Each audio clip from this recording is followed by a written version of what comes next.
Þannig eftir svona tiltölulega erfiða byrjun þá þetta nú nokkuð öruggt í þetta seinni hálfleik eða ekki? Jú, bara alveg mestu leiti alveg glataðir í hérna fyrri hálfleik.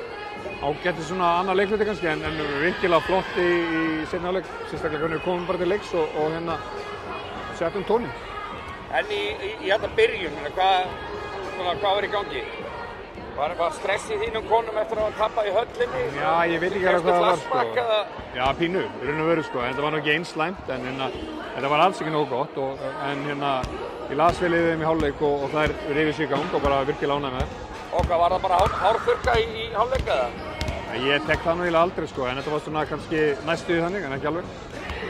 Og hvað var það sem þið þurftuð að bæta í seinni hálfleik? Tala betur saman og láta boltann svona ganga sóknarlega og reyna svona að hlaupa á þær. Við svona vorum ekkert að fá neina auðvelda körfur og vorum svona bara að bíða eftir að hlutinu myndi gerast fyrir okkur í staðinn fyrir að láta það gerast og sýna bara hvað í okkur býr og mér fannst við gera það sérstaklega í byrjun seinni og sem svona var til þess að vinna leikinn. Já, og vörnin var vantaði mjög góð, þær voru í stökkvöldu vandræðum með að skora hérna í byrjun seinni hálfleik. Þá vilja náttúrulega koma auðveldar körfur á mótið ekki. Nákvæmlega, það vill oft haldast í hendur. Það gerir það, klálega.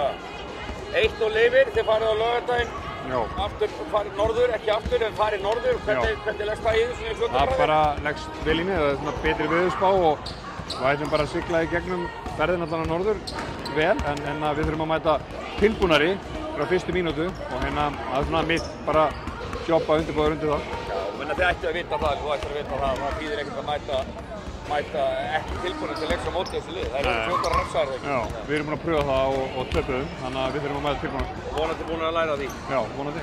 Frábært, til hamingju. Takk fyrir.